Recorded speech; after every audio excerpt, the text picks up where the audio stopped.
Salve família, voltei o Sobrenatural, boa tarde. Bom, para quem ainda não viu aí no vídeo onde eu falo que a minha religião é universalista, porque eu agrego todas as religiões, por entender que todas elas têm algo a me ensinar. A teoria, o meu trabalho, ele consiste em fazer que nós possamos sair das escrituras, dos evangelhos pregados até o ano 70, onde tudo se cumpriu, e possamos passar para a espiritualidade, que seria, no caso, o que mais chega perto disso é a doutrina kardecista, que trabalha esse lado do espírito, porque os evangelhos hoje praticados, eles nos levam até o túmulo, mas a partir daí só a doutrina espírita, kardecista, consegue nos orientar a partir daí. Então, na minha ideia, na minha concepção, eu tento fazer as pessoas entenderem o que aconteceu dentro do evangelho que nos levou ao mundo espiritual, a vivência no espírito. A gente vê muita coisa errada sendo pregada, por exemplo, a vinda do anticristo para a volta de Jesus. É dito que o anticristo vai vir, isso está em 2 Tessalonicenses 2,4, o anticristo vai vir e vai se assentar no santuário de Deus, como se fosse Deus.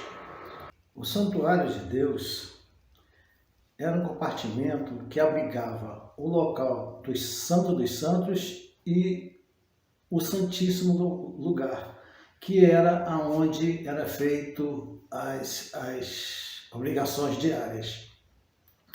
Esse santuário, ele fazia parte do Templo de Jerusalém e ele foi destruído no ano 70 pelo general Tito, filho de Vespasiano.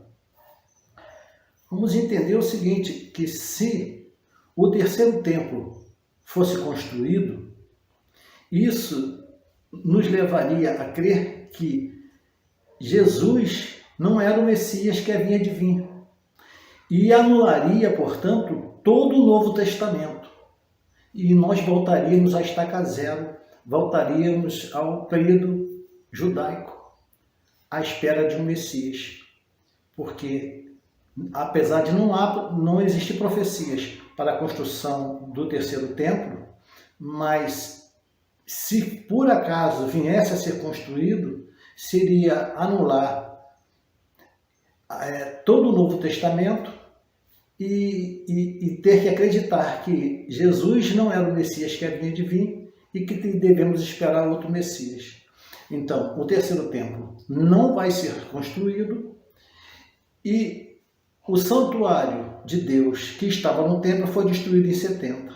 Então, não tem como o anticristo vir, conforme está em Colossenses 2,4, e se assentar no santuário de Deus. Nós precisamos entender que o anticristo que havia de vir era Vespasiano e o Tito, que é aquele que havia de ser tirado para que se manifestasse o anticristo, era Nero. A Bíblia nos fala que ele será tirado do meio, quando do meio for tirado. A guerra de Jerusalém começou em 66 e foi até o ano 70. Então, 67, 68, 69 e 70. No ano 68, está no meio da guerra. Quem é que foi tirado no meio da guerra?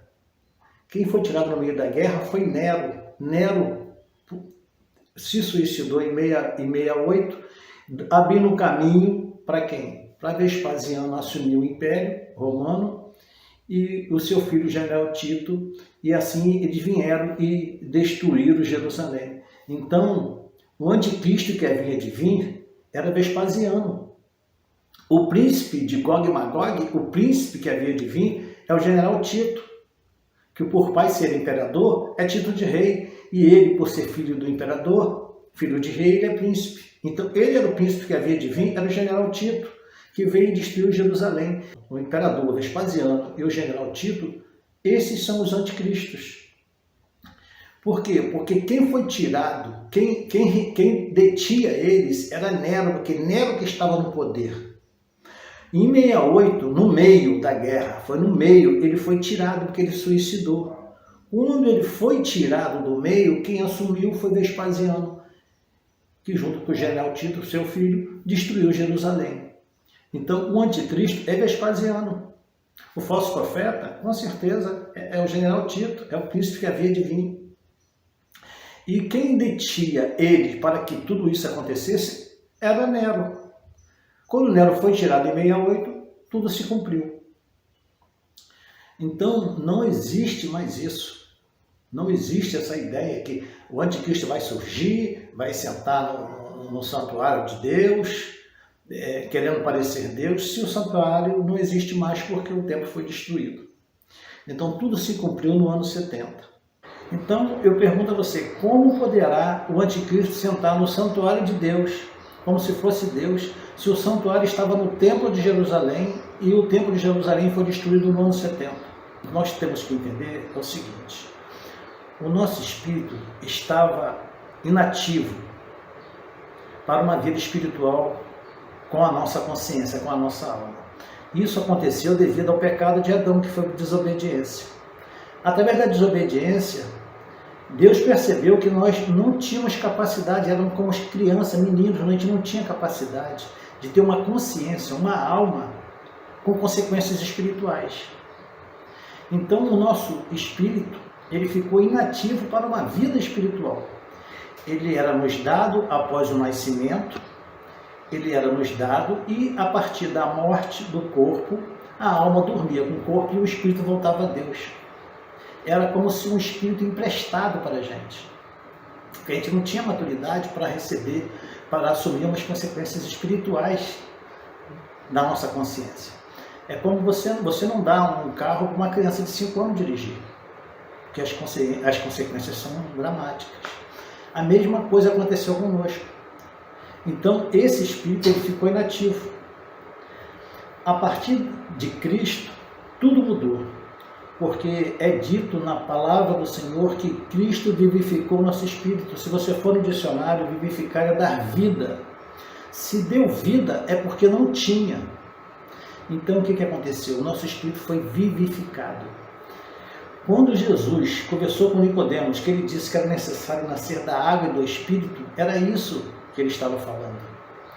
Quando você vai lá em Pedro, em 1 Pedro, ele fala claramente que nós fomos gerados de novo. Bendito seja Deus, que pela sua grande misericórdia nos gerou de novo. Nós fomos gerados de novo. Como assim? Nós fomos gerados da água e do Espírito. A gente não era gerado do Espírito, a gente era gerado só da água. O Espírito era um empréstimo, que após a morte do corpo, o Espírito voltava a Deus, como dizem em Eclesiastes 12:7. Então era isso que acontecia. Por isso que Jesus disse para Nicodemos, é necessário nascer da água, da barriga da gestante, né? Que nós nascemos no líquido amniótico, e também no Espírito. O que aconteceu? A partir do momento da vivificação do Espírito, o Espírito participa do estado gestacional, ou seja, o Espírito participa desde o início do nosso nascimento.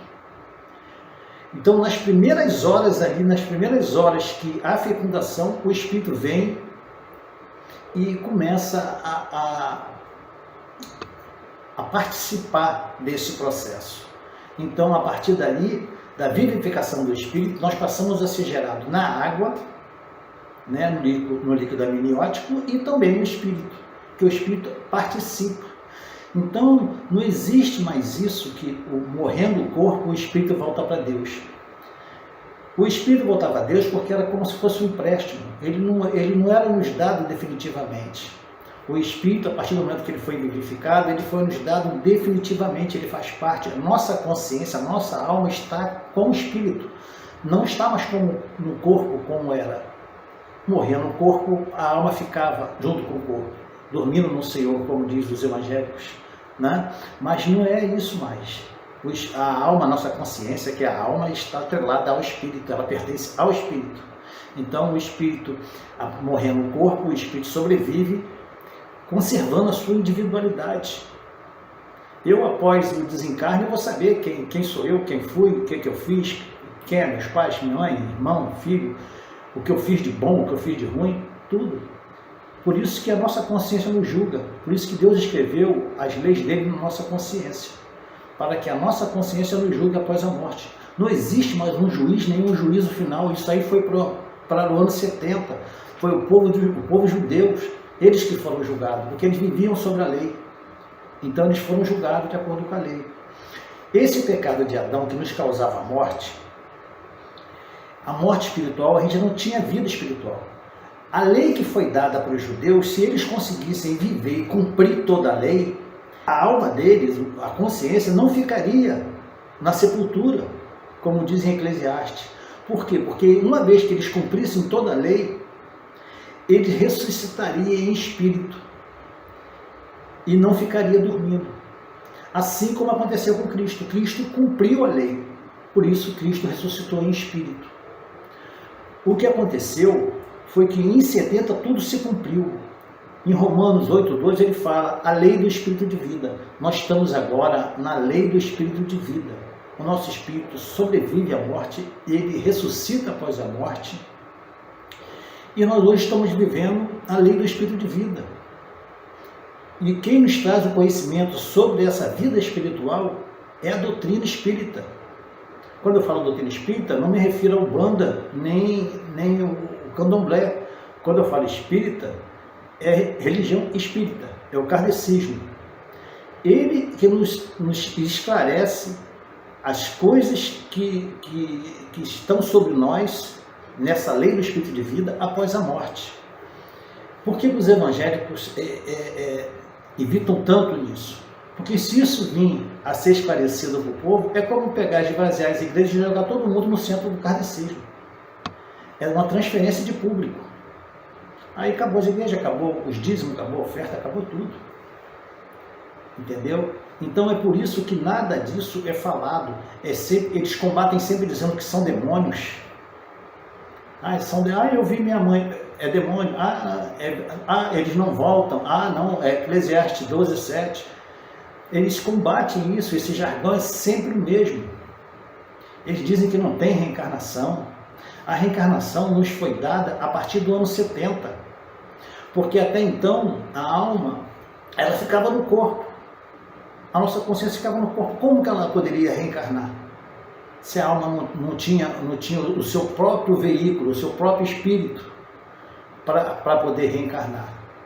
Então, de 70 para trás, não havia reencarnação. A reencarnação nos foi dada de 70 em diante, a partir que tudo se cumpriu. Houve ressurreição dos mortos, houve arrebatamento, houve tudo. Aí sim começou a reencarnação. Por isso que você não via nas escrituras falando sobre reencarnação. Porque isso nos foi dado a partir do momento da lei do espírito de vida. Muita coisa não foi dito, porque naquela época eles não tinham maturidade para entender. E já se passaram mais de 2000 anos e você vê que as pessoas ainda não têm maturidade para conseguir entender. Se hoje não tem, com todas essas informações, você imagina naquela época. É complicado demais as pessoas entenderem que não existe isso de inferno, existe sim região de sofrimento. Um pastor pode ficar preso nas regiões sombrias de onde não pode. Se ele for pegado ao dinheiro, se ele for pegado à casa, se ele for pegado à igreja, ele pode ficar preso. Isso não tem. Olha, eu já resgatei muitos e muitos evangélicos. O que aconteceu com a gente, num resumo rápido, é que nós perdemos a vivificação do espírito no Éden, devido ao pecado de Adão. Então a nossa alma dormia junto com o corpo. Cristo veio, vivificou o espírito começou a ter vida em nós. O espírito nos foi dado definitivamente. A nossa consciência, a nossa alma que ficava atrelada ao corpo, hoje fica atrelada ao espírito. Então, morrendo o corpo, o espírito sobrevive à morte. Isso iniciou quando? A partir do ano 70, onde tudo se cumpriu. Porque primeiro tinha que vir os mortos. E os mortos só foram ressuscitados no ano 70.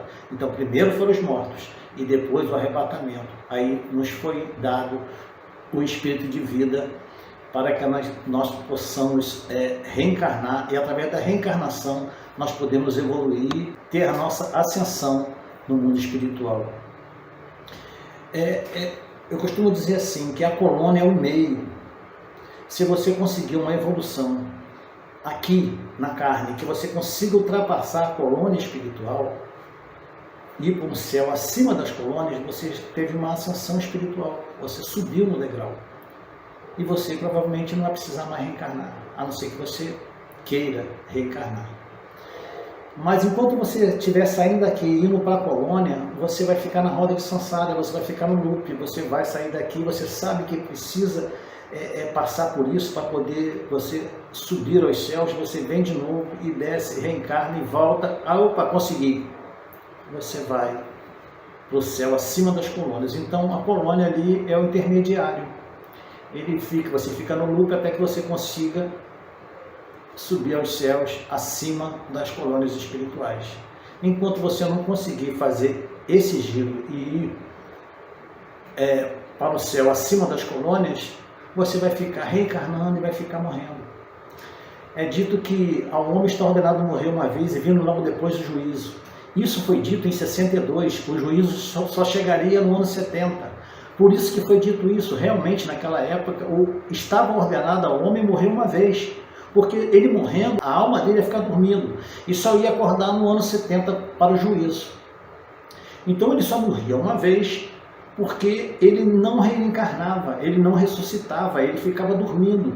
Depois disso viria o juízo. É lógico, isso foi falado no ano 62. No ano 70, aqueles que estavam dormindo, veio o juízo sobre eles, no ano 70. Então, por isso que foi falado que ao homem está ordenado morrer uma vez e vem logo depois o juízo. É isso que acontece. A gente tem que ter a mentalidade que é a seguinte, que a alma dormia com o corpo até o ano 70. A partir do ano 70, a alma ela faz parte do espírito. A alma não tem mais ligação com o corpo, a não ser enquanto há vida no corpo. Aí existe a alma, que é a nossa consciência, trabalhando incessantemente para a evolução. A partir do momento que o corpo morre, a alma se desprende e volta à espiritualidade, conservando a sua individualidade. E isso tudo nos foi dado a partir do ano 70. Então, quando Jesus disse aquilo para Nicodemos, ele não estava se referindo que aquilo ali era a reencarnação, mas aquele momento ali é um momento que ele nos mostrou que nós receberíamos a capacidade de reencarnar, porque ali ele estava explicando para Nicodemos que a gente ia nascer de novo da água e do espírito. Uma vez nascendo de novo na água e no espírito, o espírito por ter sido vivificado, a nossa consciência não estaria mais ligada ao corpo e sim ao espírito, ok?